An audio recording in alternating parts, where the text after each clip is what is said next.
Is the LEGO Snowspeeder the perfect add-on to the AT-AT Walker? Let's take a look.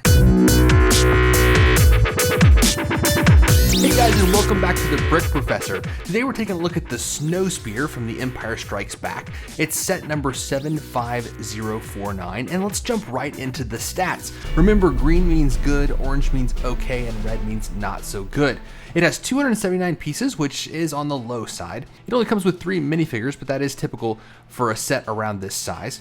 Priced at $30, and then the value is 11 cents per piece, which is decent but not fantastic. Here are the 3 minifigures that come with this set. It comes with Luke Skywalker on the far left, and then Dak in the middle, which is his co-pilot or gunner, and then a Snowtrooper on the far right. Now the jumpsuit for both Luke Skywalker and Dak seem to be the same, but they do have different helmets with different color logos on them. And what is interesting about their face printing is they have this goggle appearance. So on the front, you can see both of their goggles are down and they have that kind of covering their eyes, which is really kind of a nice effect. The Snowtrooper on the far right is pretty similar to the Snowtroopers that come with the AT-AT set. Not too much difference there. On the back, there's a little bit of printing on the torso for the pilot's jumpsuits. And then the Snowtrooper does have his pack, which is just a printed piece on top of a ring stud element, but it looks really nice. As for the reverse face printing, Luke has his concerned face on the far left, and then Dak has his oh no face, because in Empire Strikes Back, as you know, he doesn't make it. And then on the far right, we have just the one face for the Snowtrooper, the angry Imperial face. As for ground elements, this set does come with what LEGO calls a tripod gun, and it is minimal at best. It's really maybe a dozen or maybe 20 pieces, and it's just this tripod gun here. Here's the little tripod legs with this handlebar on the back. And just kind of the barrel of the gun in the front, and then kind of nice with this whip piece here kind of connecting to the ammo. The Snowspeeder is really the main attraction in this set, and I think it's a really good design overall.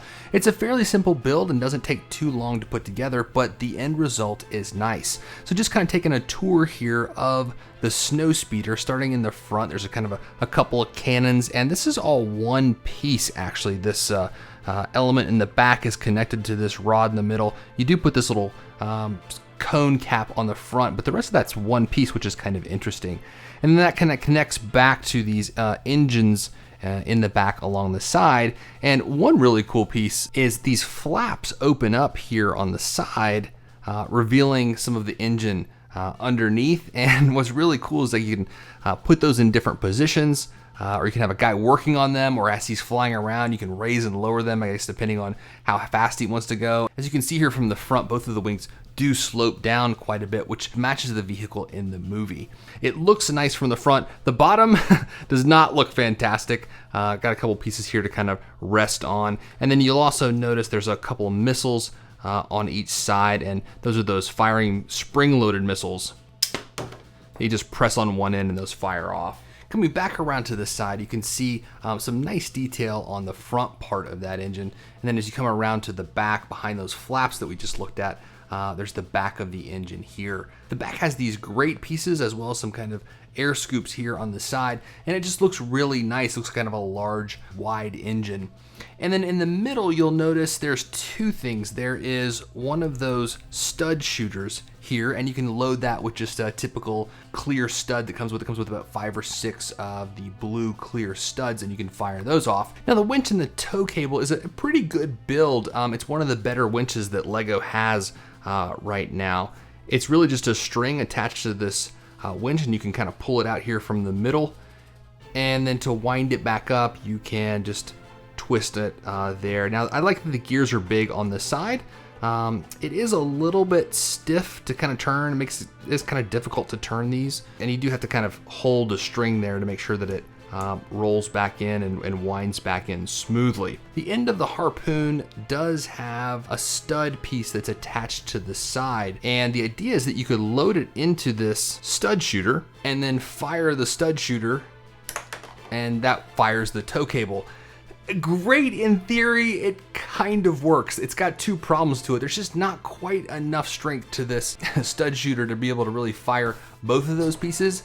It's not that this is actually that heavy. It's just that I think compared to those single studs, it's a little bit heavier than that.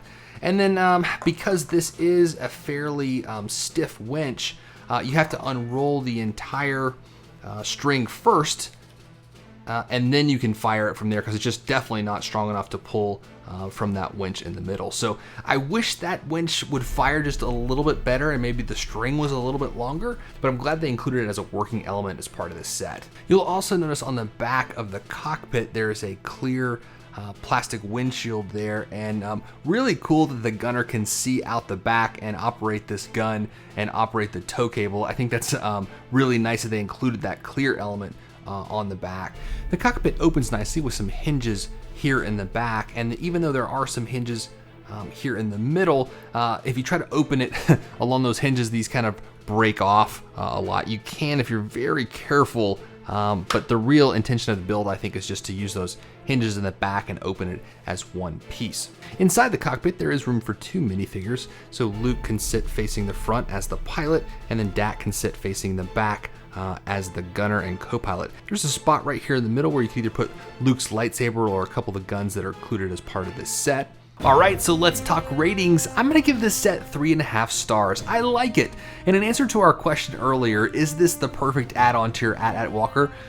I think it is. It's a good set. In fact, if you're gonna get the AT-AT Walker, you're probably gonna wanna get this speeder so you can reenact those great scenes where the Snowspeeder is flying around the AT-AT and firing off the tow cable and tripping up the AT-AT Walker and making it come crashing down. It's not a perfect set. I wish it was just a little bit cheaper. In fact, when you compare it to the Pteranodon Capture, which is a $20 Jurassic World set that came out recently, I kind of feel like this vehicle should be priced somewhere around that, somewhere around the $20 or $25 price point. But some of these Star Wars sets are fairly expensive after all. So that's my take on this Snowspeeder, but I'm curious, what are your thoughts about this set? Let us know in the comments below. Hey guys, thanks for watching The Brick Professor. And if you like reviews like this and custom builds and, well, you know, pretty much all things LEGO, then subscribe and stay up to date with the latest videos.